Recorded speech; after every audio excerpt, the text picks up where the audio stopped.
Picture this. You're in the garage, hands covered in grease. Just finished tuning up your engine with a part you found on eBay. And then you realize, you know what? I could also use new brakes. So, where do you go next? Back to eBay. You can find anything there. It's unreal. Wipers, headlights, even cold air intakes. It's all there. And you've got eBay guaranteed fit. You order a part, and if it doesn't fit, send it back. Simple as that. Look, DIY fixes can be major. Doesn't matter if it's just maintenance or a major mod. You got it, especially when things are guaranteed to fit. So, when you dive into your next car project, start with eBay. All the parts you need at prices you love, guaranteed to fit every time. eBay, things people love.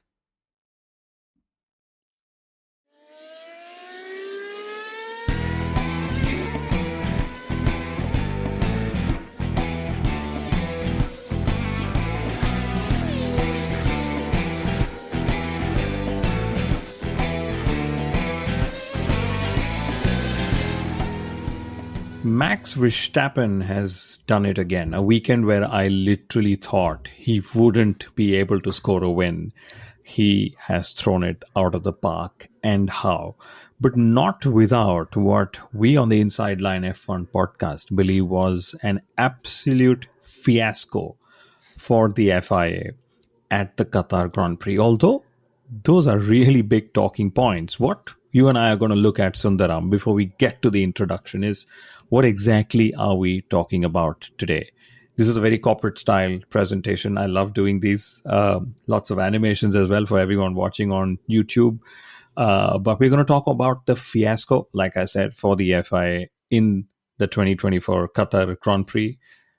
Masterclass yet again, and I particularly want to talk about how he pulled off that win, Max Verstappen, and his spatial awareness again. And I say again because we saw that in Brazil, where Lando Norris actually started an illegal formation lap, and Max was one of the first ones to point out, saying, "But hey, the lights are still there. Why did he leave?" So his spatial awareness is brilliant. We saw it yet again in Qatar.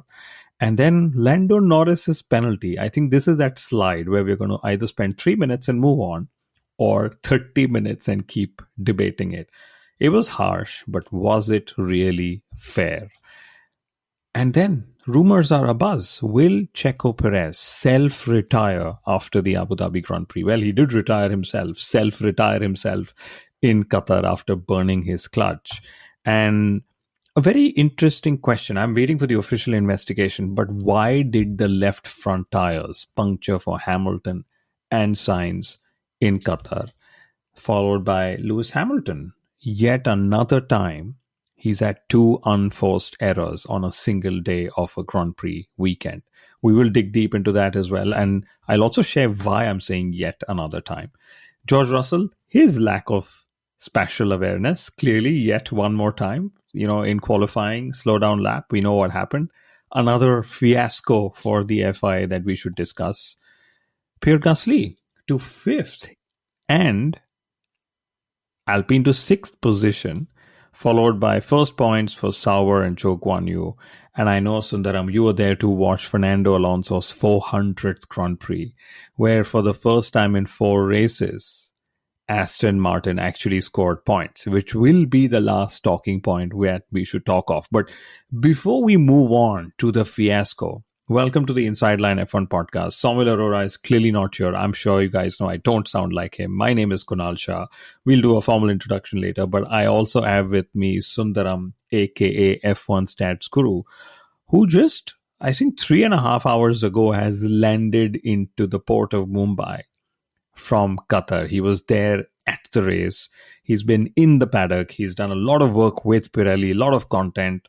Sundaram, how was your experience at Qatar? Was the race as exciting in the stands? Oh, it absolutely was. And I think the whole race weekend was very exciting because all the categories that we had, F1 Academy, Formula 2 as well, there was lots of action going on through the sprint races and even the feature races there. So lots of interesting sessions.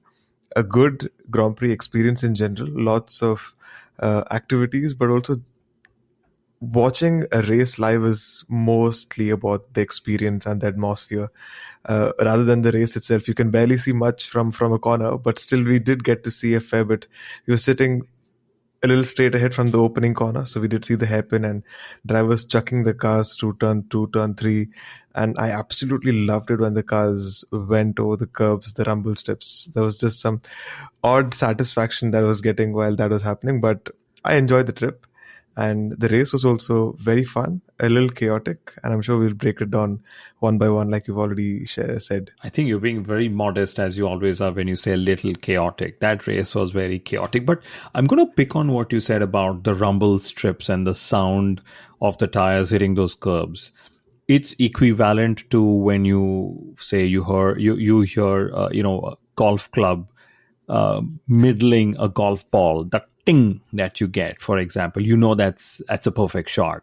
Or even in the case of cricket, when you middle the bat with a season ball, what that feeling or that sound is like. And you're right, the tires hitting the curbs are actually as much to motorsport as some of the other sounds that I said are to the world of other sports as well. In fact, I would probably say even the screeching of tires, which you can hear a little more in since the V6 hybrid turbo, power units were introduced as well.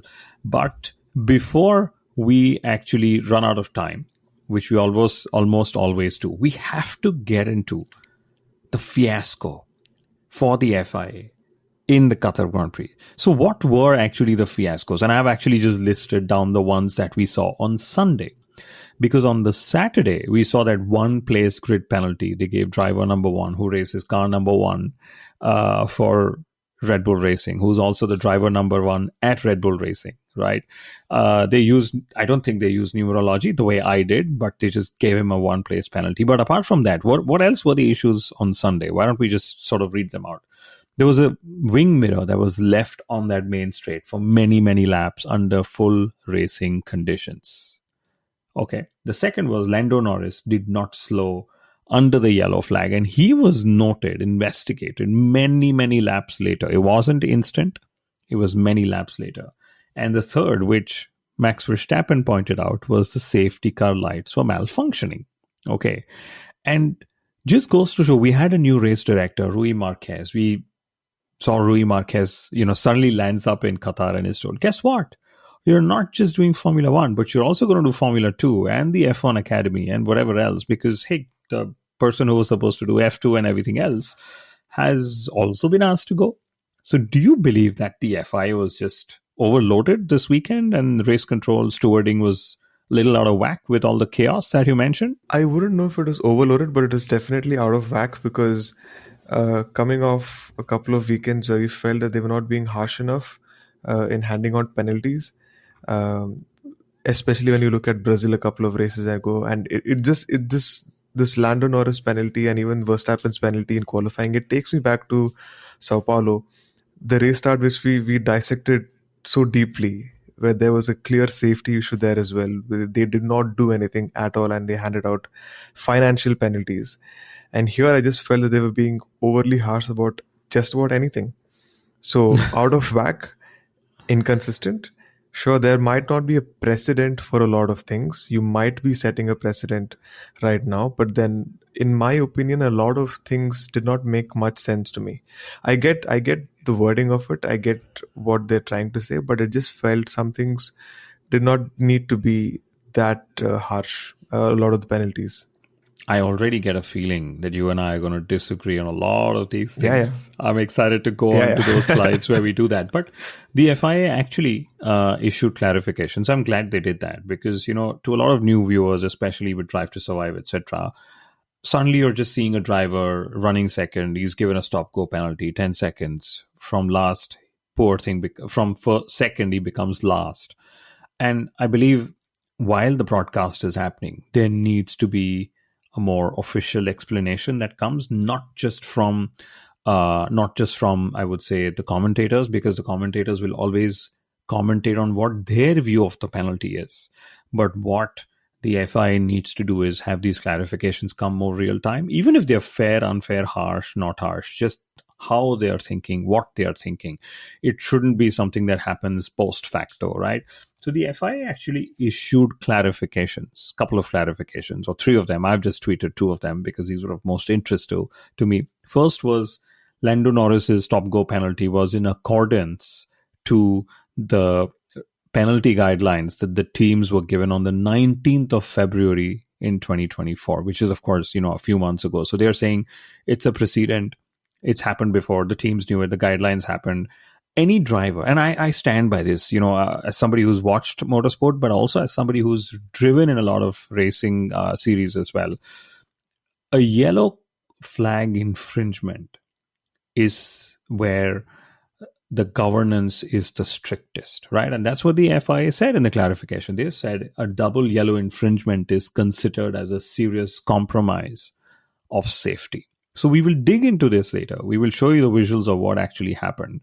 But it just goes to show it was a yellow flag infringement. But to me, at least, it was black and white of Lando Norris either getting that penalty or not getting that penalty. In fact, the only question is why they actually took so long in giving away that penalty. Did they even realize that Lando had not lifted till Max Verstappen actually brought it to his notice, their notice, everyone's notice? Sorry, you'll have to repeat that again. Sorry. Yeah, no, I'm saying the FIA, they took really long in giving this penalty to Lando Norris, but B, the explanation. Do you think the explanation makes any sense to you now, post facto? Because I know emotions were high during the race when it happened, etc. But after you read an explanation like this, an official explanation, what do you think? That's what I said. It doesn't make sense to me, because I get it that it is double waved yellows, and that is a very serious situation. But for me, there was no car that was stuck in traffic. There were no marshals on track. There was no recovery vehicle. Okay. And in that regard, I don't feel that it was that grave a safety issue at that point. Yes, there were shards of carbon fiber on track which needed cleaning up, or someone had to pick it up. But in that regard, I don't believe that, yes, Lando should have been penalized, but I don't think so. It really warranted a 10-second stop-go penalty. That's what my opinion at least is. And sure, their explanation just kind of makes sense that, yeah, it was against the director's notes, that can go for any sort of penalty that they dish out. But in this regard, I feel that the penalty was harsh, and the explanation doesn't change it much for me. I think I still have the same belief that, yeah, it was very harsh. What penalty would you give Lando Norris if you were in the steward's room, race control in Qatar? No, because that's what I'm saying. There is no physical contact with any car. There is no crash involved. And like I said, there was no one in the vicinity of a fast-moving vehicle. And whenever we've had two cars coming together, or two drivers, or a driver brake testing another one, they've had much lesser time penalties. Now, if you consider a 10-second stop-go penalty, it was easily a 30-second drop for him in the overall grid. If you consider Hamilton Verstappen at Silverstone, that was a 10-second time penalty for Lewis Hamilton. If you consider Hamilton and Seb in 2017, I think that was again a 10-second penalty. So it did not impact as much as Lando was impacted here, for no real safety threat to anyone in the vicinity. That's what I believe. Interesting. I remember Alex Jakes, who's also been on the podcast with us before, said that maybe double yellows were not needed and single yellows would have done, where maybe the FIA over exaggerated the safety situation on track. Maybe not. But I'll put it this way. Go on. But that's true, because especially when there was a mirror on track, I don't agree with that explanation that the mirror was off the racing line and it did not need to be picked up. A safety car is usually called out for more serious situations, and a VSC could not be called out because the cars were a bit more spaced out, so the marshals could not come and pick up the mirror. But it should have been. It was still off the main racing line, but if cars are going 2 wide or 3 wide on that straight, someone would end up going over the mirror. So I believe that they should have stopped, not stopped, I would say they should have probably called the safety car out to clear that debris so that the subsequent Bottas going over it or Hamilton and Sainz going over it could have been avoided. Absolutely. And to me, these two are connected but differently.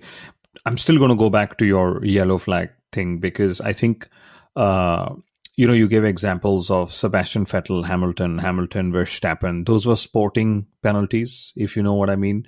And to me, any breach of safety has to be the harshest in race penalty. There is a reason for that. The reason is that, and we actually discussed this during Brazil when Lando actually started that illegal formation lap and just got a reprimand for it and whatever. The reason is that the FIA is the first and only body that we will pick up on in case there is a serious safety incident that happens on track. Okay. In moments like these where they throw up a yellow or a double yellow or whatever, I would rather that they over exaggerate the safety concern than under exaggerate it, purely for the safety of humans, whether in the car, outside of the car, in the grandstands. They know what they're doing. And while it's okay to question whether the double yellow is right or wrong, or it should have been a single yellow or whatever, I think the minute the FIA shows you a flag, as a driver, you just blindly follow it, period. Because that's the rule. That's, if 19 other drivers could do it, why not Lando, is where I'll go with it. And yes, so I think it was a very harsh penalty, but a very fair. I would say he deserved that penalty. And there is a precedent to that penalty. When safety like this has been compromised by other drivers, Lando Norris, in this case, has joined the illustrious list of Nikita Mazepin and Nicolas Latifi when it comes to a 10-second stop-go penalty for not slowing down enough under a yellow flag. And somebody actually pinged me on Twitter, and Formula Data Analysis has done a great review that Max Verstappen lifted literally for 1 second, 10% throttle lift was there. And I think what people ask me, is that enough? And to me, it's more like these cars, when you're on full throttle, you're on the edge, you're on the limit. Even when you drive them 10% off throttle, you're still creating a lot more space and room and maneuverability to act in case something comes up. So it's subjective, yes, but just the very fact that you lift is an indication that I've acknowledged that there's a yellow, and there could be a reason for me to stop or slow down further and so on.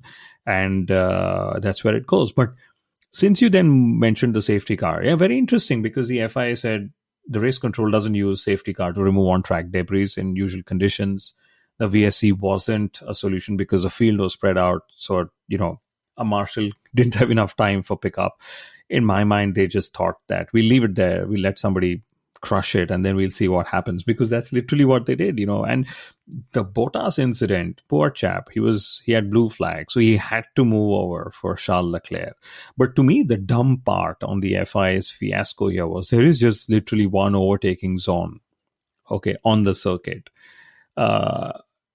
This window, or this whatever wing mirror as we'd call it, was on that overtaking line, okay, which means that it's not that it's so off the line that nobody's going to drive on it. There was definitely a chance that somebody was, and then eventually somebody did drive on it. But quick visual, this was the yellow flag which Lando Norris saw but did not react to. And 18 minutes in, I have to ask you, why don't you send us your thoughts on the fiasco in Qatar? We are at Inside Line F1 Pod on almost all the social media handles that you can think of. And we already, Sundaram, have some questions that have come in. We can just quickly take them through.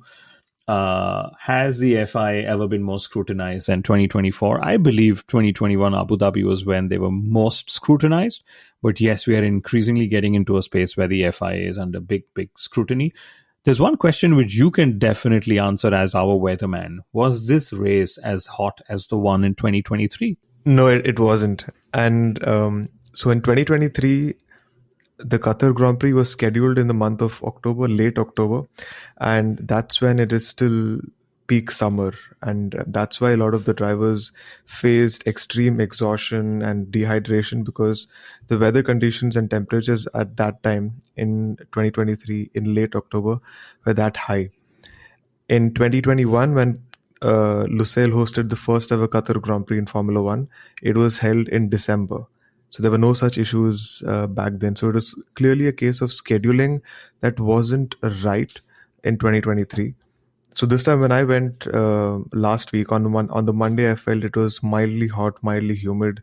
But the moment I went to the track the next day, it's out in the desert. It's in the middle of nowhere. So it's very windy, and it turned out to be very, very chilly as soon as the sun set at 5 p.m. Sun sets very early in the Middle East. So by 5 p.m. the sun is set, and by the time the session start, it becomes extremely chilly and cold. We all had to carry a couple of pullovers and jackets and sweaters because everyone is literally freezing at the end of the day. So no, it wasn't hot at all. It was very, very chilly other fact, yeah. You just spoke of the sunsets very early in the Middle East. Living in Oslo, the sun sets at 3 o'clock after getting up at like 9:30 or something in the morning. So the Middle Easterners still have it better than us. But safety car delay, we've already spoken about that. Parth Garg working in Billund in Denmark with Lego. He's one of our ardent listeners, I would say. Is the Senna series authentic? The one on Netflix? No, definitely not. Please watch the one by Manish Pandey, which is the original series sanctioned by the family. Manish Pandey is also a friend of the pod. He's been here before.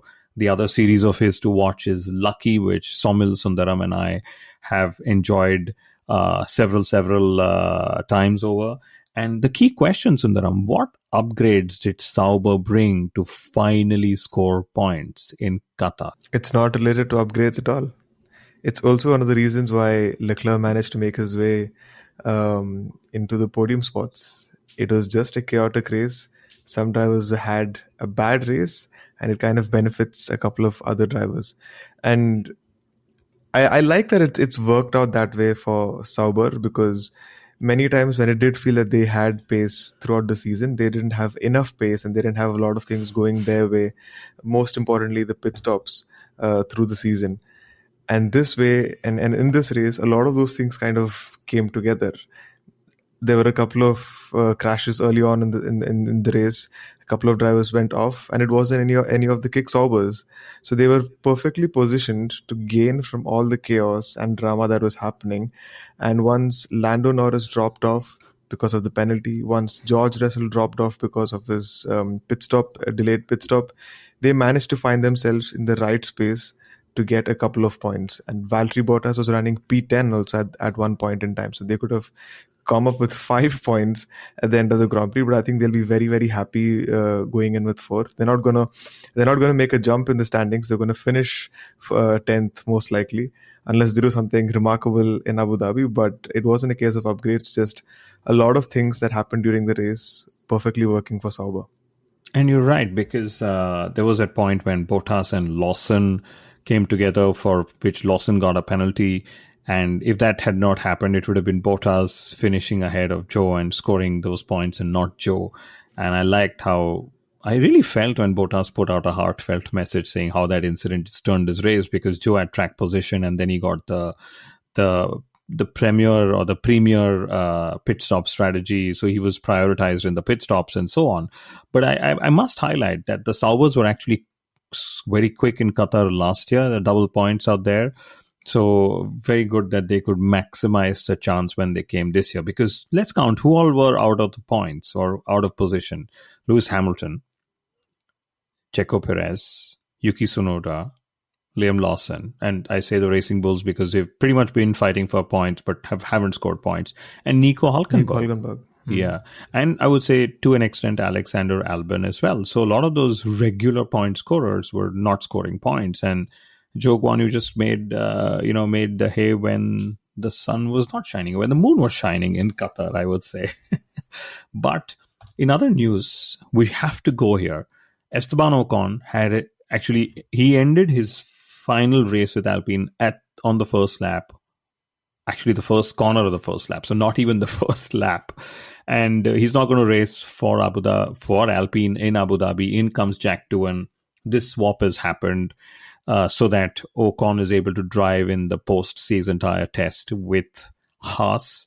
So it was one of those contractual things, and they said, why don't we just get rid of him and get Doohan to have some more experience, which I think is sensible from a Doohan point of view. But I know, Sundaram, you have a view on the Constructors' Championship where now Alpine has 5 points over Haas in P6. Yeah, they have 5 points over Haas in P6, and they're 13 points, just 13 points ahead of RB. I don't think so that gap's going to close. But it's just 5 points in Abu Dhabi. And if Haas have a good outing and Alpine has no points finish, especially if Jack's doing his first race, they're possibly going to lose a good, 15-20 million pounds over there or dollars there. And that could affect their chances next year, which is why this is a little baffling for me. Sure, they wanted to start the partnership or association earlier than next year. It gives you a little bit more prep time. I get it from both parties, from Alpine from a Doohan point of view, Haas from an Esteban Ocon point of view. But could not an arrangement have been reached where Alpine says, let him race in the final race with us in Abu Dhabi. We will let him still join Haas for the post-season test, because that has happened before. That has happened before. It has. I mean, it was probably just one of those things. Flavio Briatore probably thinking, I need to be the one coming out on top here. And if I'm giving Ocon away, I need something else, whatever. But either way, I agree. It seems strange with the P6 thing, but I'm pretty sure enough money has exchanged hands for these things to happen. And I'm actually glad for Jack Doohan because, Jack Doohan getting as many miles under his belt will be good before the 2025 Formula One season. And this means that two drivers have had their last race with a team without getting a proper farewell, Daniel Ricciardo and Esteban Ocon.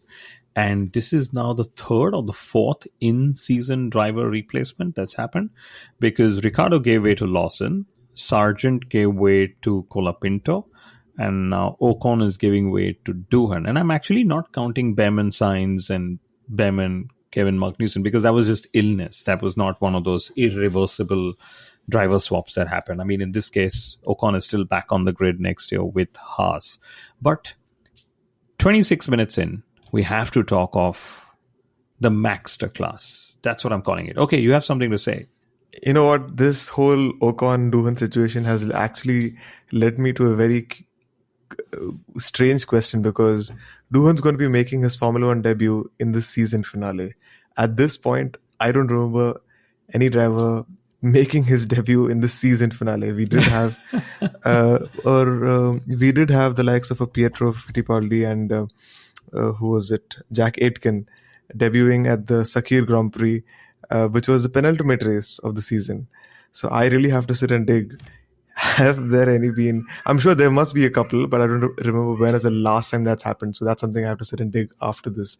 But yes, now let's talk about Max Verstappen. The Maxter class. Max Verstappen. What a turnaround. You know, we've seen Max deliver races and win races that he shouldn't have won. We've seen that. We know that's capable. After many, many, many races, we actually saw Red Bull do an in-race weekend turnaround like no other team before. I mean, he was so many tenths down in sprint qualifying and suddenly puts it on pole in the sprint shootout. He was like, miles behind the race winner at that time, pretty much thinking that's it. Max is, his car's got a hangover, if not Max, after all that partying in Las Vegas. But Red Bull used Checo Perez in that F1 sprint to run a test on settings. They liked the settings. Max just went even more aggressive on the settings. And then he put it on pole. Then the pole was taken away because of that silly one-place grid penalty. And then he told George Russell, I'm going to still take that position into turn one. He did that. Then he defended every single attack from Lando Norris and claimed that, 9th win of the season, 63rd win, stat after stat that, just speaks volumes for Max's talent and his legend in Formula One. To me, Sundaram, I don't think that Red Bull was the quickest car uh, in Qatar, but he still managed to win. And it was all down to track position at the start and in those restarts. Because had George Russell gone up ahead, maybe Russell would have won. You never know. Actually, Russell probably wouldn't have won because the Mercedes actually had a lot of tire degradation, but we'll come to that. But had Lando Norris taken track position on Max Verstappen, definitely this would have been a Norris win. Of course, he just had to make sure he lifted off at a yellow if that yellow came later as well. But what's your view on the Maxter class? Because you saw it in person in Qatar. No, exactly, because when we all came into this race weekend, and we've discussed this extensively, this was not supposed to be a Red Bull track at all. There were clear indicators that showed that this was going to be a McLaren track, high-speed corners, and everyone expected them to do well, and they did do well, putting the car where Lando Norris started on pole position, correct? And they had a 1-2 in the sprint. So that's correct. All the indicators are going in the correct direction, that McLaren are still going to win this in the Grand Prix as well. But that's the turnaround that Red Bull are able to do. Like you said, Checo was able to do a sort of a test to ensure and understand what the correct setup would be. And I like how operationally good Red Bull are in these situations, that even if early indicators don't really favor us, we can still turn it around. And at the track, when we saw Max Verstappen putting it lap after lap, it goes to show that how really good he is and how talented he is. And I think everyone at the grandstands were in awe of what Max is able to do. Once again, he was the driver who did not make a mistake, but yet he has always been on that edge of the car, very, very controlled in his aggression as well, but very, very quick. So a lot of credit also has to go to Max, but also to Red Bull to be able to change that setup, not make a mistake once again. I keep saying that over and over again. There's a reason why Red Bull are champions, because they don't make as many mistakes as the rivals. Mercedes having a very delayed pit stop, that also is a key contributing factor for George not fighting up there with Max. So in that regard, Max being able to turn up the wick at the right moment just goes to show how incredible a driver he is. Oh yeah, no. By saying Red Bull turnaround, I didn't mean to take it away from Max. I loved how he was able to control that DRS gap to Lando Norris, and to do that, he had to hit a target sector in the middle, or target time in the middle sector. And Christian Horner said post race that he was within 1/10 of that sector time, lap after lap, just to make sure that Lando did not get that run into him on that DRS zone, right? But yet another time he wins a race in what's not the quickest car. He wins a race that nobody assumed he would win by just doing what he does, which is the Maxter class. And the chaotic race gave us a very different top three, because Leclerc benefited from PS3's bad luck with the pit stop and the safety car timing, which meant that, of course, McLaren are now not as many points ahead in the Constructors' Championship. So the battle in P2 in the Drivers' Championship and P1 in the Constructors' Championship has gone down to the wire. Leclerc scoring his 12th podium of the season is also his most podiums in a season, I believe so. And I have to though say that this wing mirror on the straight from Alexander Albon, which Valtteri Bottas then just blew up, was my moment of the race. Usually a broken mirror is, bad luck. It was bad luck for a lot of drivers like Oscar Piastri, who I just said, in the quicker McLaren, stuck behind Charles Leclerc and just couldn't make an overtake because of the difficulty of overtaking in Qatar. But this was definitely my moment of the race. There's no denying. Otherwise, I don't know how the race would have turned out. But now we go into Abu Dhabi with just 21 points separating McLaren and Ferrari, which, like we've kept saying, for all those old timers, this is that nostalgic moment when you actually have a McLaren versus a Ferrari at the front of the Constructors' Championship. And of course, Red Bull is only third. Max Verstappen, like we've said, has won his world championship in the third best car, because not just not just his talent in the car, but what he's able to observe. I mean, I have to talk of that moment when he said, Lando Norris has not lifted. Can you check? Were you surprised when Max actually made that radio call? I don't know if you actually get to hear it when you're in at the circuit or if you're tuning into commentary there. But to me, I was like, what on earth? Max literally would have seen in his wing mirror, which luckily didn't fall off. Suddenly he would have seen Lando go from this much to a little bit bigger, and like, okay, what? And then he would have seen his gap, and Lando was suddenly 6 tenths in the gap, and immediately he was on the radio. How surprising is that level of skill for you, Sundaram? No, we did not hear that at the track, because there's a different commentator that's there that does the trackside commentary. We don't really hear the broadcast feed that everyone at home gets to see. So we really did not hear that radio message from Max. But then when I watched the race highlights, just to catch a lot of the things that I might have missed out while being on track, it was almost instantaneous that he goes on the radio and instantly he says, Lando has not lifted. And he's nearing the first corner, which is still a considerably fast corner. And then there's this high speed sections that come after it. So he had enough awareness to understand that Lando has become suddenly closer than initially than he was. And that is crazy. I'm not sure if that's safe enough as well, because he needs to be concentrating about the next section of corners. But like you said, that's great spatial awareness about what's happening in his surroundings, and it's incredible for me that he's actually caught that at that speed as well. Well, if you're Max Verstappen, or I'll put it this way, I'm not going to single out Max, I'll single out George Russell. If you're George Russell, then it's not safe.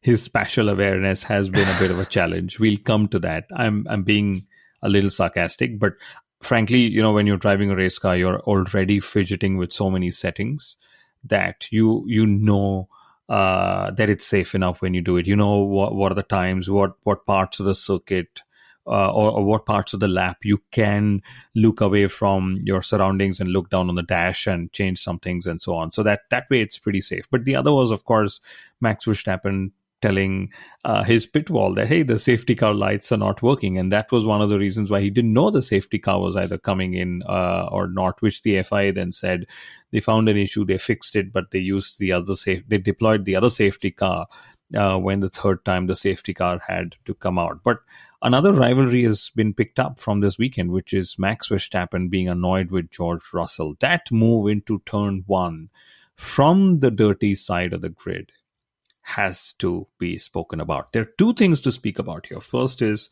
George Russell, Mr. Goody Two Shoes, that's what Max Verstappen was hinting, has a dual personality, one in front of the camera, one in front of the stewards, and he went out of his way to get Max a penalty. And one of the reasons why he wanted to give Max the penalty, interestingly, Sundaram, was that in the sprint, George Russell said that the dirty side of the grid actually made poor starts.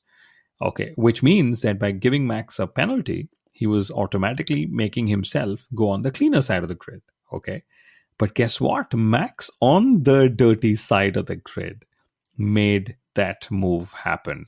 And frankly, I think that penalty that Max got for qualifying was the most absurd thing. That was a bigger fiasco than Lando Norris's top go penalty. I mean, we've not heard of a one-place grid penalty before.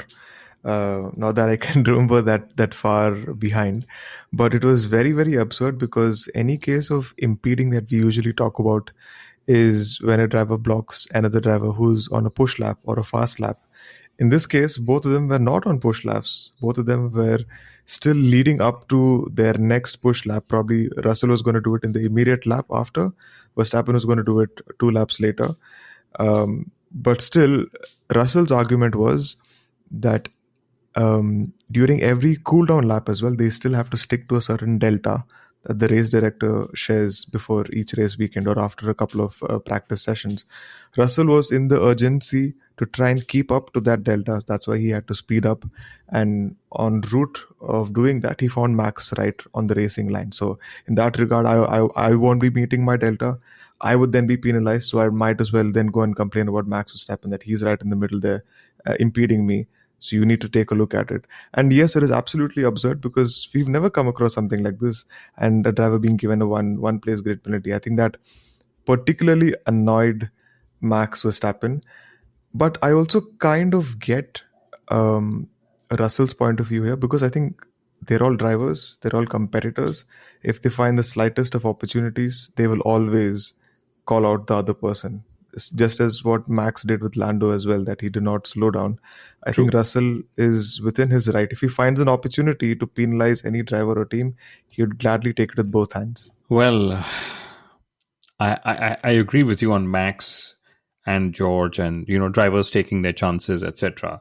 My point is, if George Russell was not able to meet his delta, he should have done it on the other parts of the circuit, and Max and not there, because the stewards report actually says George could see Max through the S's, and so could he see Fernando.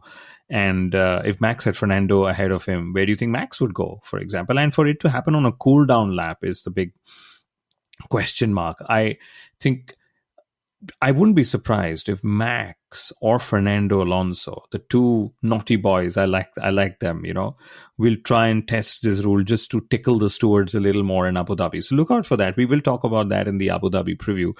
But there's a question from Gitanj, which was saying, would the FIA finally get a wake-up call and reverse their changes? I think they get a wake-up call every every race, but I'm glad they don't go and reverse some changes, their decisions, because if there's one decision they probably should have reversed, was 2021 Abu Dhabi. Depending on who you ask, again, I've forgotten what my stance was. It's long ago. We're entering the Abu Dhabi Grand Prix, so we should just talk, give a reference to that, but move on from there. But 40 minutes into the episode, a quick word who we are. We are the Inside Line F1 podcast. That's me, Kunal Shah, on the left. Mithila, Somil, who's on a bike ride in the south of India, tried to join, but the Wi-Fi didn't support him. And funnily enough, he wrote on our group chat saying, the wife didn't support me, which was the funny part for a guy just in his early 20s. And here's F1 Stats Guru, who you've been hearing along with me, and I am a TV expert and an FIA accredited journalist for Viaplay, formerly with the Force India Formula One team. Have written for several motorsport publications like the Forbes. Forbes is not motorsport, but I wrote on the business of motorsport for Forbes. Used to work with Star Sports and several other publications as well. Somil, the voice of motorsport in India, who's right now on a sabbatical for a few days, although he really tried to join. You would have heard him if you were in the MotoGP Grand Prix in India last year. You would have heard him for Formula E and pretty much every other Indian racing series that happens. And then, of course, there's F1 Stats Guru Sundaram, the official stats person for the F1 Academy.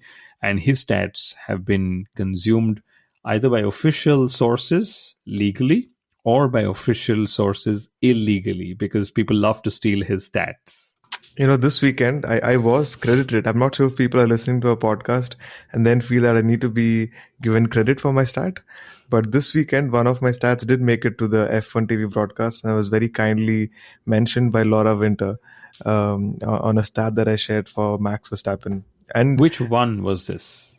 So I gave the stat that Max Verstappen so far has won 8 of his 9 dead rubber races, which is basically all the races that he competes in after the championship has been sealed. He's won 8 of those 9, and that was before the race. And now it's 9 out of the 10 races that he's participated. The only outlier is George Russell back in Sao Paulo 2022. Correct, yes. And some of the brands we worked with, there's Red Bull, it's the energy drinks, but that doesn't make us biased. Puma, Johnny Walker, Fancode, the official broadcaster of Formula One in India, and several others. Social is one of our favorite partners to work with. You pretty sure lots of our listeners have interacted with us offline at a social in Mumbai or some of the other cities in India as well. But Lando Norris, going back to it, like we said, has joined Latifi and Mazepin. I ran this very quick poll and I asked, do you think it's harsh? Do you think it's fair? 60% people thought it was harsh, but that doesn't mean that they thought it was unfair. Okay. But I'll tell you what will not be harsh is if Checo Perez self-retires himself in Abu Dhabi, because he spun in Qatar after giving, Max Verstappen the edge with the setup in F1 sprint. He burnt his clutch. I can't remember the last time that's actually happened to a Formula One driver. Very, very old school, especially in such modern, complicated cars. But there are rumors that he could self retire after Abu Dhabi. He'll be given an ambassadorial role. And Red Bull has already been hinting at this in the last 5 races, that they hope Checo will wake up and smell the Red Bull, that, hey, it's time, it's done. He's had these dips, he's come back from them, but this time it feels like he's just not recovering from these dips. Yeah, I mean, there's nothing that's really worked in Checo's favor, and I believe that's been the case for a very, very long time. He was on the winners scoring sheet last year in the initial 4 races. He won 2 of those, but then ever since then he's not won a race. And if you have the fastest car on the grid, which he which he had for a considerable amount of time, it's really not worked in his favor, and the results have just kept dipping further and further and further. It initially started with the P1, P2, but then he would start going further down to a P4, P5, many times out of the points. And he hasn't been in the top 5 for a very, very long time. And although he's been given a very long rope to try and get some momentum back, it hasn't happened at all. Neither in qualifying, neither in the race. And there seems nothing that can be done to salvage his career or his seat with Red Bull in just one race. And let's ask, why is Red Bull being so lenient with Checo Perez? It's important to ask that, because they weren't so lenient with somebody even like the likes of Daniel Ricciardo, their blue-eyed boy, or Alexander Albon or Pierre Gasly. And that's where the hint lies, that it's actually all about the money. They're all, and when I say all, I mean Red Bull Racing, Red Bull Energy Drinks, and Checo Perez holding on for that Mexican money the Perez brand is able to bring in. So it is about the money. And I get a feeling this self-retirement, or whatever they call it, will eventually mean calling or finding a solution with that money as well. How can we keep you or not keep you in the car, but still keep the money, and so on. And it's happened before in Formula One. It's going to happen again after this race weekend. So look out for that. My pick for the Red Bull seat is actually going to be Yuki Tsunoda. I get a feeling that the others haven't really stepped up in the short time they were given. Liam Lawson, I think it's not fair to test him, in 5 races and then 6 races versus Yuki, who's done now 60 races, right? And Franco Colapinto as well. I think he came with a blast. Suddenly he's faded away a little bit. Lots of question marks coming in, but does that mean he's not quick? No, I don't think so. I think he's quick. Again, he needs time to settle in. So that's what's going to happen after Abu Dhabi. But did you get to see Carlos Sainz, Sommel's favorite driver, do a full lap around the Lusail International Circuit with a punctured left front? We did. We saw that. And I don't remember if I saw Sainz, but I did see Lewis. And it was very, very clear, even from where we were watching it, that this car is parking a lot more than it was doing earlier in the week, and it seemed off. And then in just a couple of seconds, we realized that he had a puncture.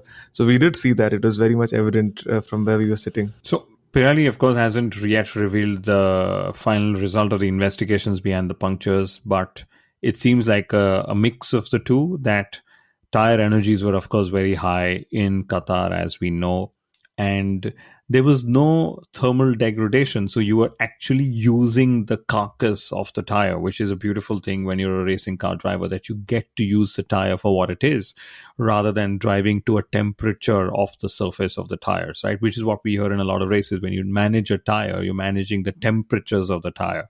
So the suspect here is, what Pirelli suspects is, that both Mercedes and Ferrari used the entire tread of that tire. But given how unique this circuit is treating the tires, they didn't really face a drop in performance. So when they used up the tread, some sharp debris from Bottas's incident of driving over, Alexander Albon's wing mirror eventually caused a puncture, because it happened on the same lap, pretty much just at the same time. And I think that's where the FIA probably thought, hey, maybe something's wrong. We don't want to risk it. Why don't we just throw up a safety car? Okay. And I somehow somewhere get it, because imagine if it actually was that scenario where a lot of drivers were pretty much running the medium tire as long as they could because it was the quickest tire, right? And if more cars had just driven over those debris and had multiple punctures, etc., that could have created some bit of uncertainty about the safety of the race at that instance. So maybe that's why the FIA just threw in what they could with regards to double yellows and a safety car and so on. But uncharacteristically, or maybe, okay, sorry, you have something to say. It's a case of deja vu, you know. Carlos Sainz and Lewis Hamilton having a puncture in very short distance or gaps between both of them. Do you remember when it happened the last time? 2021 70th 2020 anniversary. British 2020, Grand Prix. First yeah. was Carlos And Sainz, Lewis he won Hamilton. on The very three same tire. wheels. The very same tire. Wow, interesting. But that Lewis Hamilton to this Lewis Hamilton, two unforced errors for Lewis Hamilton again. I say again because Las Vegas Grand Prix, Q3, two unforced errors. George is on pole, Lewis is 10th. Qatar Grand Prix on the Sunday, he made a false start and then he was speeding in the pit lane. And to me, a false start and speeding in the pit lane has got nothing to do with talent. It's only got to do with, I don't know if Lewis's focus was a little wavering somewhere. Maybe he was just so emotionally upset with how that car was and how this whole end to his Mercedes era is coming, that he's just probably wasn't dialed in himself, because these two instances cost him a lot of points. It cost LH44, his loyal fan base, a lot of heartburn. Everyone's trying to go for there is a conspiracy. It cannot happen to Lewis. It cannot happen to our Lewis. He's the be all and end all of all racing car drivers in the world, etc., etc. But there has to be something. Atle Gulbrandsen, who's my colleague at Viaplay, one of the most experienced commentators in the world of Formula One, 27 full seasons and counting, Sundaram. He asked a question saying, why is it that Ocon, who's leaving Alpine, Sainz, who's leaving Ferrari, and Lewis, who's leaving Mercedes, why are these three drivers struggling more than their teammates? And I think that's somewhere a valid question. No, absolutely. And we all, from the outside, we won't get to understand the inner workings of what's happening in the team. But what's also very clearly understood is the team will, to some extent, favor the driver that's going to continue with them. There's a lot of information that's then cut off from the driver that's leaving the team, more for with regard to the next year's car. But generally, I think there's also a certain feeling of preference when it comes to the driver who's committed to staying with the team. And I think that's a very valid question, or at least a very valid pattern in this case, that the driver that's leaving the team is not the one that's performing as well as the other. But in the case of Lewis Hamilton, I feel that he's really checked out. He and Lance Stroll for a very, very long time, because I just don't see a lot of enthusiasm or excitement whenever he speaks in any of the press conferences. That is Lance. But let's not talk about Lance at this point. But I think Lewis Hamilton is just eager to just end the season. It's been very tough for him in many ways, although he did have a good Las Vegas.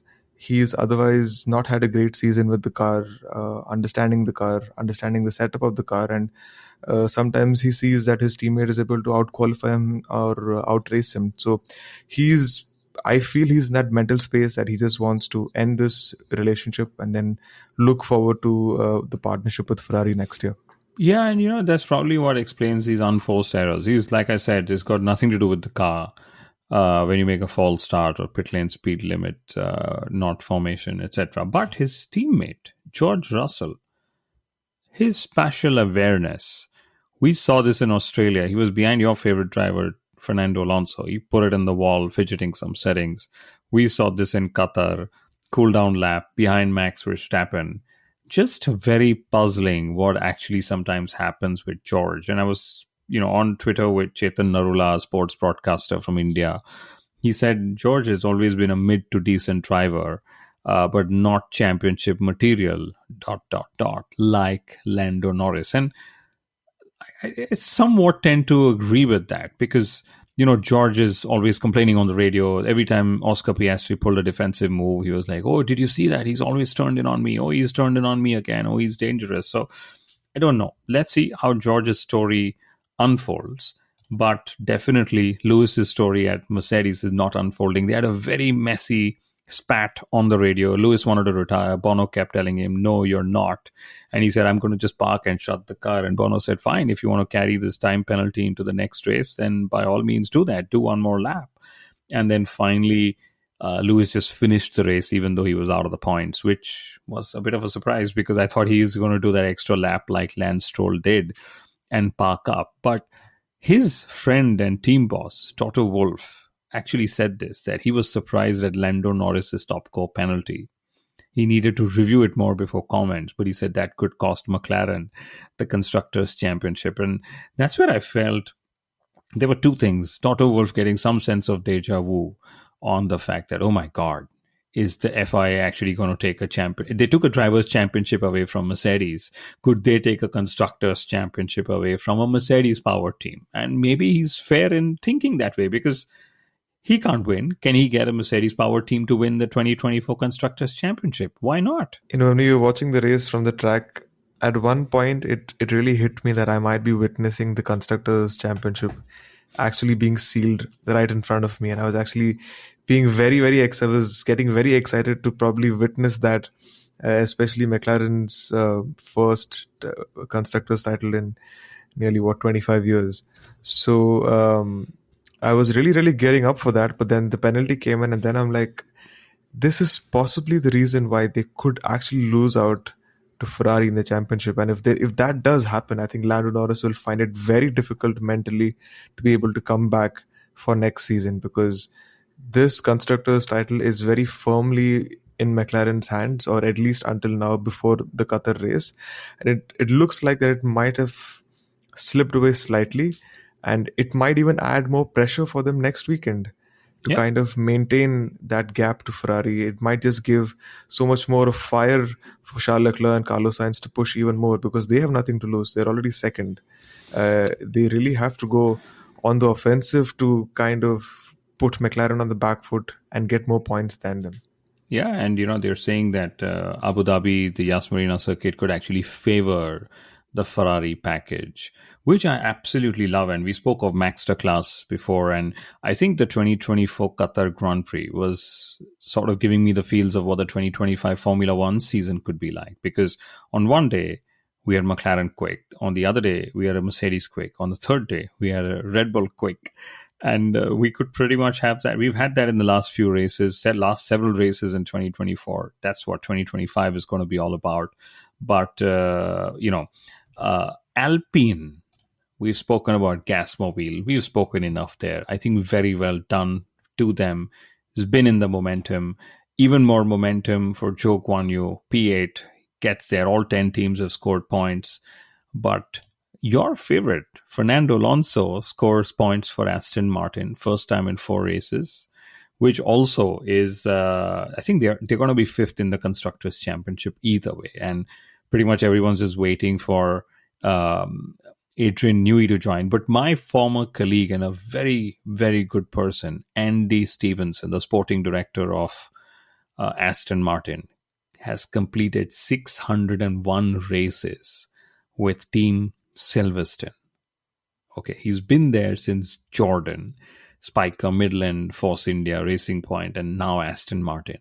601 races, Sundaram. Isn't that absolutely incredible? He's done more than half of the Formula One races that have happened over 75 years.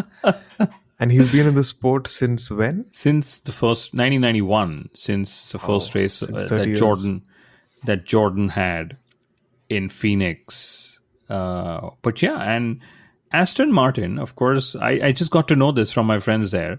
They are going to have a performer, Andrew Cushion, if I pronounce that right, perform at the Brand Experience Center on the 3rd of December, which is tomorrow, because that's what the new headquarters actually has. They have a Brand Experience Center where you can host performances like these.